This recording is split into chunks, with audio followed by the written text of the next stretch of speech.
Good morning everyone and welcome to Suburban Stone Age.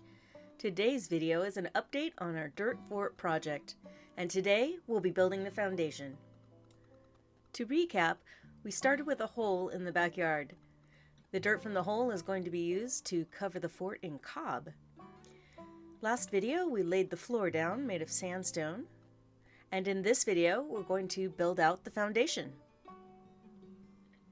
The purpose of the foundation is to block moisture from wicking up into the earthen walls, causing them to be compromised. I set a beam across the entire floor of the structure, marked the center point, and also noted that the height of the wall needed to be up to the ventilation pipe on the right side and whatever level surface was opposite that on the left. From the center point on the beam, I measured a string that was the radius of the play dome, and from there I could circle around and carefully mark out where the edges of the wall needed to be. On the side opposite the pipe, I left some of the original foundation undug so that I could build a shelf. The foundation wall will go around the outside of the shelf. Once I had the entire foundation wall marked out, I began to mud in the sides of the foundation where they had been dug into the ground. This was to provide a decorative element, but also to keep any dirt from falling back into the hole. I finished that process for the entire sidewall and then turned my attention again to the shelf. I placed flat stones on the earthen shelf and then mudded them in.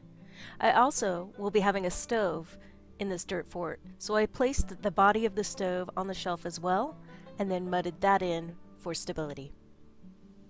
Now that the sidewalls, shelf, and stove were mudded in, it was time to do the actual foundation wall. In advance, I laid out all the bricks that I would be using to build the wall. These bricks also came from my neighbor a couple years ago. He was disposing of them and I set them aside for a future project, so these were scavenged as well.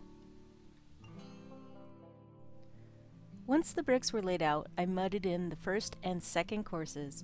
I went slowly and tried to be as careful as possible to get everything straight and level. It took some time. This was a big step. But I just kept working at it, and eventually I finished it. This is the finished foundation, and I must say I was very happy with the way it turned out. In our next video, we'll explore building the dome and putting in the door. We'll see you next time. Please subscribe if you'd like to see more videos. Give me a thumbs up if you like the project and leave a comment if you have any questions. Happy to talk about it. Thanks. We'll see you again very, very soon.